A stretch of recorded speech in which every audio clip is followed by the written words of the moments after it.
Good evening and welcome. My name is Joab Frank Chakaza. In the next 30 minutes, the Army and the police make a joint assurance of uncompromised state security amid tension between them. Malawi still in the bracket of the least developed African countries.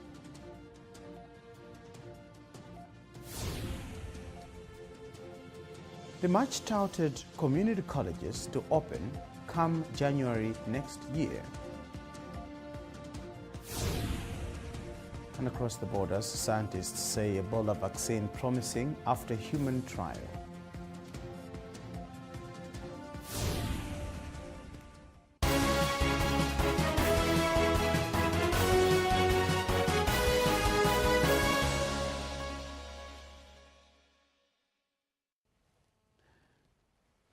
Welcome back.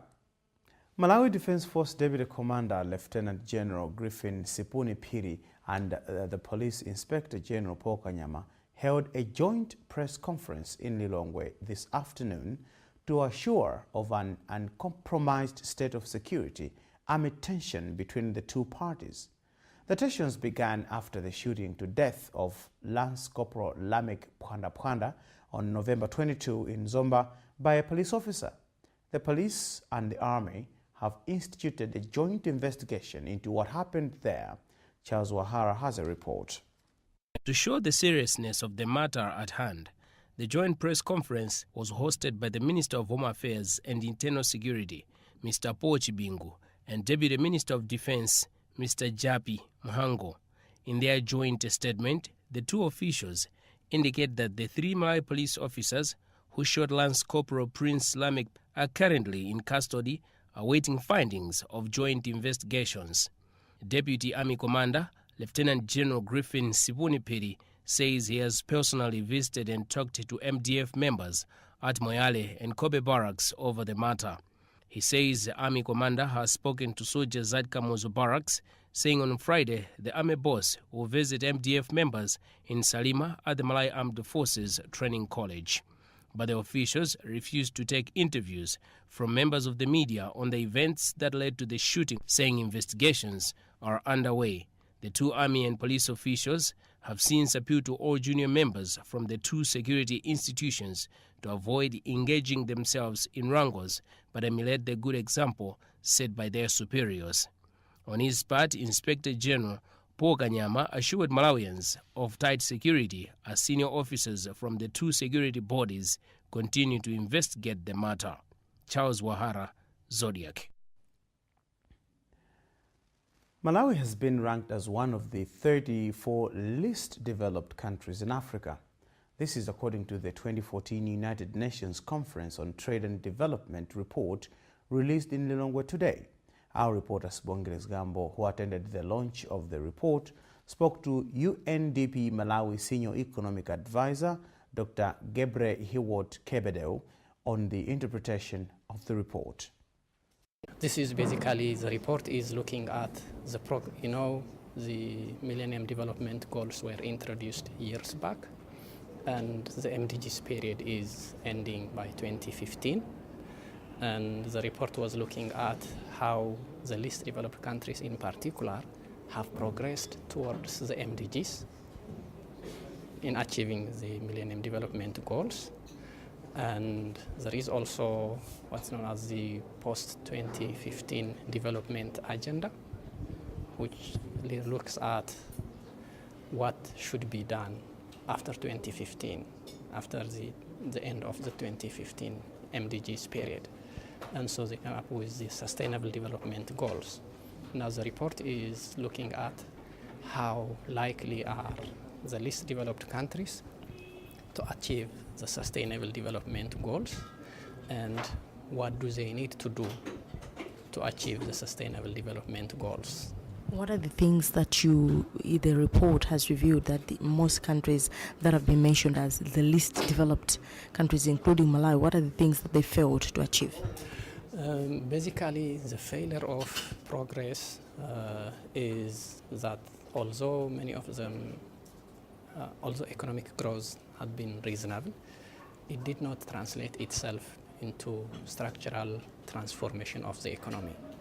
That structural transformation is that increasing labor productivity in the various sectors and activities within the economy, and it did not lead to a shift in labor from the low productivity sectors or activities to high productivity sectors or activities. That's the Senior Economic Advisor for UNDP Malawi, Dr. Gebrehiwot Kebedeo. In education news, students selected to public universities in the country will, from next year, follow a new policy that will see them get selected to a university of their choice. This will be unlike now, where the students are selected to universities depending on the choice of their course. According to a member of the National Council for Higher Learning, Professor Kanyama Piri, the new policy will, among other things, help to reduce confusion that normally arises during university selection. Here with Professor Piri. During the time when we were doing selection, we went there 4 public universities. Then we discovered that students were selecting some of them 4 universities, so many programs, such that, for example, we found that some of our students were actually selected by University of Malawi, and a few were also selected by MAST, and then others were selected by Mzuni. So we ended up with more students being in a dilemma. So the policy now, when we met, we said, how do we prevent this from recurring? So the solution was that we were able to sit down and say, this is the way we're going to do it next year. First is to allow the students to select a university that they would like to go to. Once they have selected one public university, they cannot select another. Number 2, then they go into that university that they have selected and they select the programs. And in the programs area, we have got 6 choices for them to choose. Maybe you heard one student was saying going to pursue irrigation engineering. He may have also opted for extension. He may have also opted for agri-economics. But so out of all those, you find that he had been selected in one. But the first choice is what matters. So this time around, next time around, there will be no more confusion. That was Professor Kanyama Piri, a member of the National Council for Higher Learning. Meanwhile, the Lilongwe University of Agriculture and Natural Resources, Luana, has awarded 8 first-year students who got 7 to 10 points during the 2014 MSCE examinations with 50,000 kwacha each. Vice-Chancellor of Luana, Professor Kanyama Piri, says the awards are incentives to the students who, he said, in turn will make them role models to work hard and join Luana. Jacqueline Khema has a report. It is a way of motivating students to work hard. This is what Luana's Vice-Chancellor, Professor George Kanyama Piri, believes in. He has used his hospitality allowance to help some first-year students who did well during the Malawi School Certificate of Education examinations. Professor Kanyama Piri said these awards serves as incentives and encouragement to the students so that they should work hard and be role models. The reason is that in the past, we used to be known as Bunda College of Agriculture. And now we are 2 years old as a university. So as one way of marketing, we are awarding the best performers at MCE so that the message can go far and wide. Next year we can get even more with less than 10 points. Secondly, we want it to serve as an incentive to our own students, to those who come here, so that we can have good students who can perform well and maybe get some distinctions. 2 of the 8 lucky students could not hide their joy by promising to continue working hard so that they should make their dreams come true. These are Martha Mitondo, who got 10 points from Likuni Girls Secondary School and now pursuing Bachelor of Science in Irrigation Engineering, and John Simwai, who got 9 points from Taminadi Secondary School and now pursuing Bachelor of Science in Animal Science. I'm very happy to be awarded this. I know it's an encouragement to me because I have been motivated so that I can start working hard. I know that there will be a lot of scholarships coming to me if I work hard. I'm very, very much excited because I never expected this to happen. Yeah, the hours will help me very much. It will cater for my financial shortfall. A total of 8 students got the awards of 50,000 kwacha each. For Zodiak TV News, this is Jacqueline Shema reporting. Government says is geared to open community colleges in all 28 districts of the country come January 2015. Minister of Labour and Manpower Development Henry Musa says the ministry is currently finalizing the processes of creating positions for teachers and support staff. Tadara Kalizera reports. Henry Musa says they are finalizing the processes of creating positions for teachers and support staff. These will be recruited by mid-December. The Minister of Labour says through these colleges, the youth will be equipped with skills to enable them get employment. Close to 2 million youths are unemployed in the country. As at, I think, 2012, the number was hovering at around 1.3 million unemployed. And Malawi was ranked the highest in unemployment rate in the world. And it's very worrisome. And this is the challenge that we would want to deal with. On his part, Director of Technical and Vocational Training in the Ministry of Labour and Manpower Development, Dr. Godfrey Kafere, says every college will start with 5 courses that will only accommodate 20 students. These community colleges will take both those who have come from secondary schools and those who have not gone even to school. So the ones who have not gone to school or dropouts will take the informal programs, while the ones who have graduated from secondary schools will go through the formal programs. Now the formal programs, the intake will be 20 students per course. For example, if we are running electrical, it will be 20 students per that course. And the formal program for each of the technical community college will have 5 programs. So it means 5 times 20, it will be 100 students for the initial intake. While the informal programs, these will be more because we will be running programs, a 1-week program, 1-month program, 3 months or 6 months program, even 1 year program. Government is upbeat that the initiative will help in combating unemployment among the country's youths. For Zodiac TV News, this is Tadala Kalidzera. This is Zodiac News. We'll be back with more news right after this break.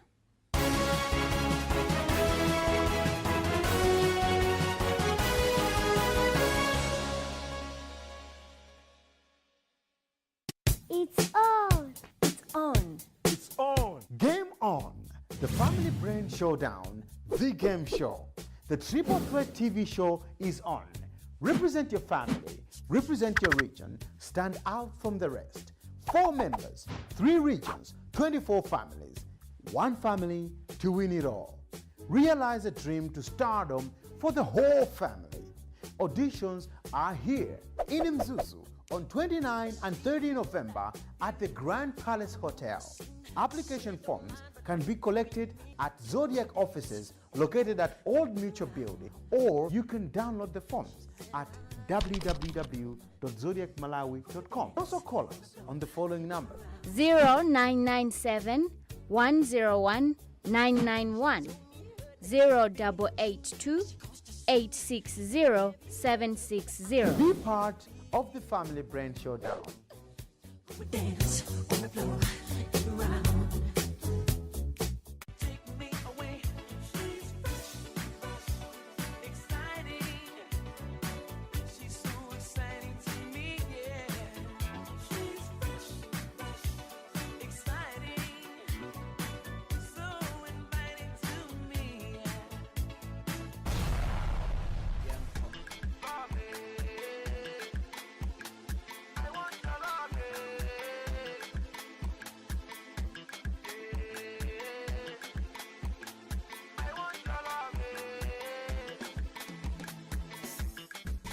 This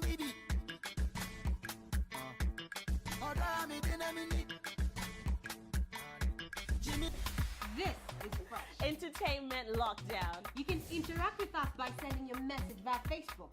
Post it on www.facebook.com/FreshOnZodiac. And on Twitter, interact with us by using the hashtag FreshOnZodiac in your message or tag us at FreshOnZodiac.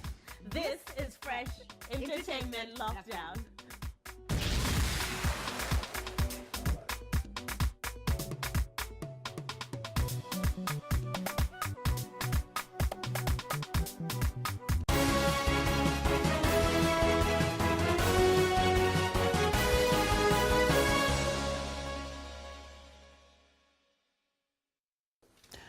Welcome back. I'm Joab Frank Chakaza. The top stories tonight. The army and the police make a joint assurance of uncompromised state security amid tension between them. Malawi still in the bracket of the least developed African countries. And still to come, government slams researchers whose studies do not benefit the country.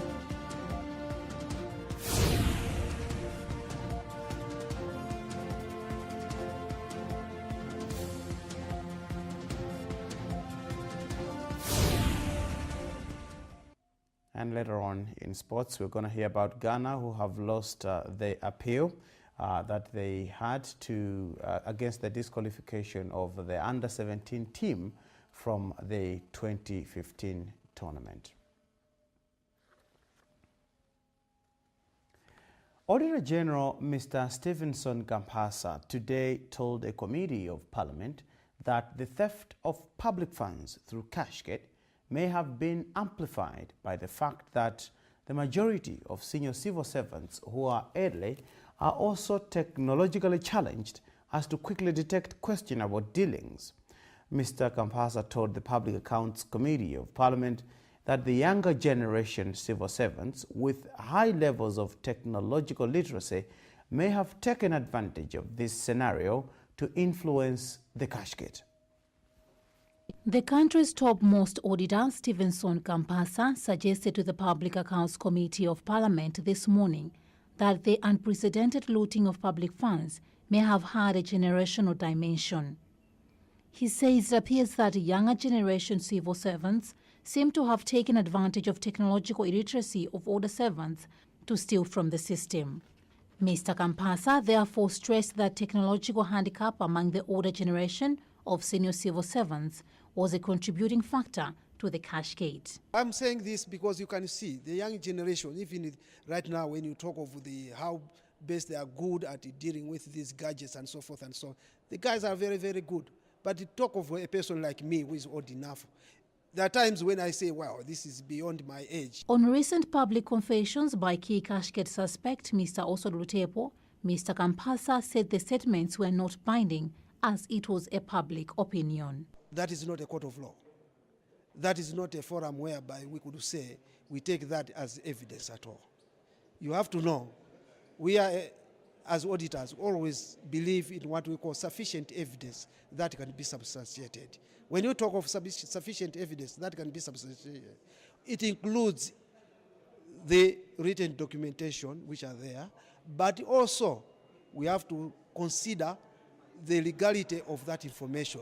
This is the first time that the issue of generational differences has been linked to how the people of Malawi may have been duped of billions through Cashgate.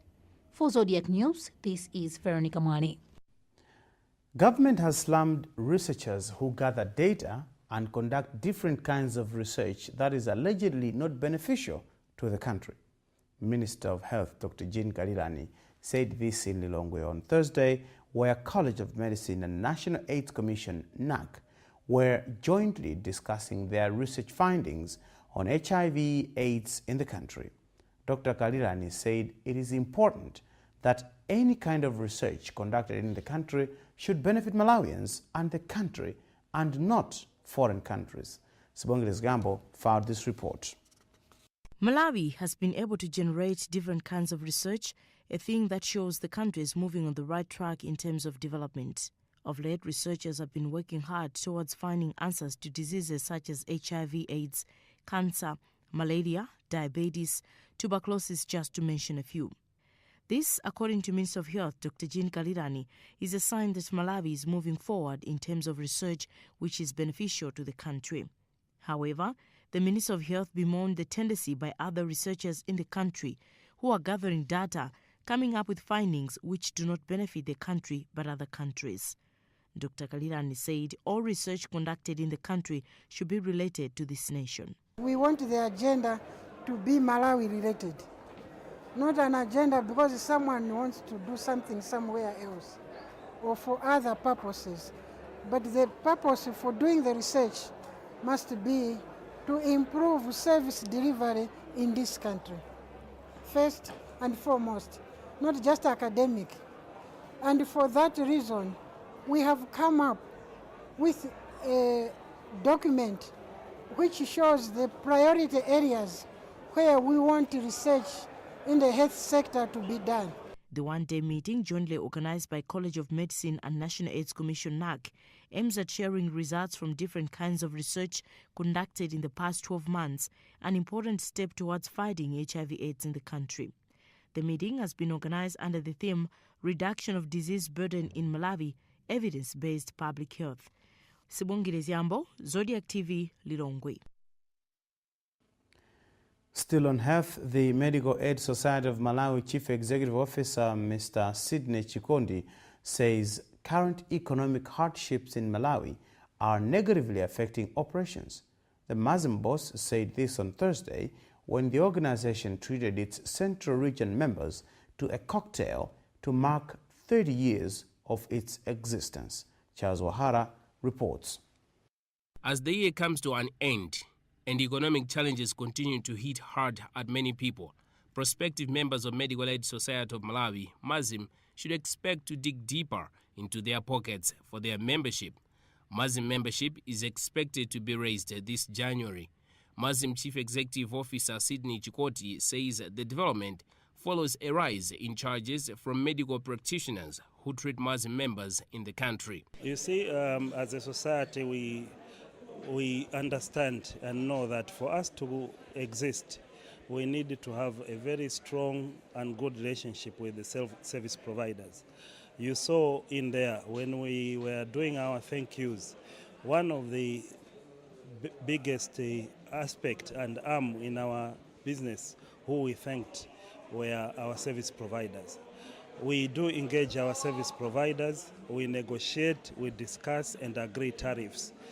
Through that, we are able to sustain and make sure that maybe what we've agreed for the next year, for example, will be sustainable. On Wednesday, MAZIM members were treated to a wonderful cocktail at Lilongwe Golf Club. The event gave platform for MAZIM members to interact and appreciate services the society offers them. Some members who joined the society as early as 1979 received certificates of recognition. Chikoti describes the acquisition of land and building of MAZIM House in Blantyre as one of the achievements for the MAZIM. As part of the celebration, MAZIM organized a golf tournament which saw several golfers went away with prizes. Charles Wahara, Zodiak TV. And now we turn to sports news.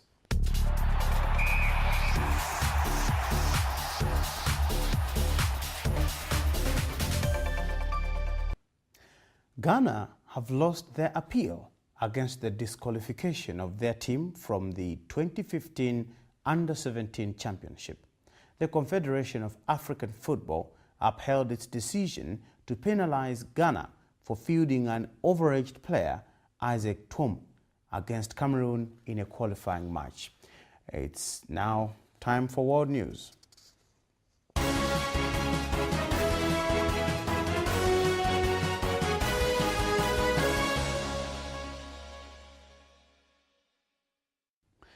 From across the borders, the first human trial of an experimental vaccine against Ebola suggests that it is safe and may help the immune system to combat the virus.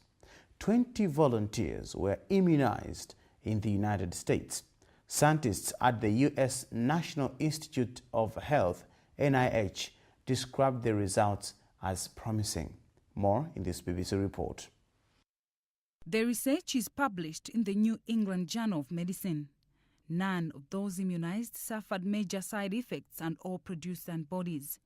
Dr. Anthony Fauci of the NIH told the BBC, on safety and on the ability to produce an appropriate immune response, we can call this trial an unqualified success, even though it was an early phase 1 trial. The volunteers were divided into 2 groups, receiving either a low or high dose. The antibody response was stronger among those receiving the higher dose. The investigators found that 7 of the high dose and 2 of the low dose volunteers produced T-cell immune responses, which may be important in protection against Ebola viruses. The vaccine uses a chimpanzee-called virus, which has been genetically engineered to carry a non-infectious Ebola protein on its surface. Zimbabwe's Vice President Joyce Mujuru from serving on its powerful Central Committee, state media reports. Mujuru had failed to win nomination after being linked to a plot to oust President Robert Mugabe. We have more in this BBC report. Mrs. Joyce Mujuru's fall from grace damages her chances of one day succeeding the 90-year-old, correspondents say. ZANU-PF is due to hold its elective congress next month. Mr. Mugabe has said he does not intend to quit. Mrs. Mujuru was a close comrade of Mr. Mugabe, but the two have since fallen out. First Lady Grace Mugabe, who has recently entered politics, has led a sustained campaign against Mrs. Mujuru, accusing her of being demonic.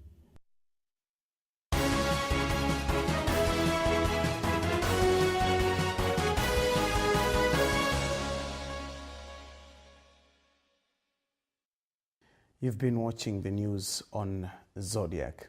The headlines as we go. The army and the police make a joint assurance of uncompromised state security amid tension between them. Malawi still among the least developed African countries.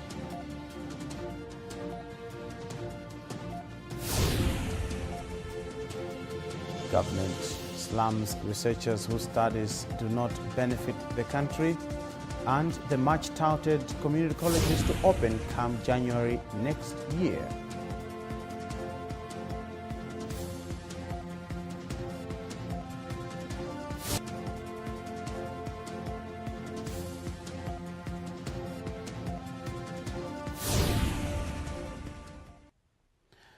And that's all we had for tonight. My name is Joab Frank Jakaza, and from me and the team, it's goodbye and good night.